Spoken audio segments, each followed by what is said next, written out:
Annyeonghaseyo. So, may papakita ako sa inyo. 'To. So, nakatanggap na ba ng sobre ang lahat? Charis.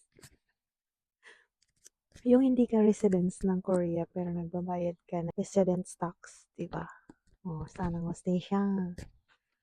Malaki nga ang sahod sa Korea pero ang dami binabayaran. Charis. So, yung resident tax. So, need namin siya bayaran until September 1. So, dito kami magbabayad sa Nongyok.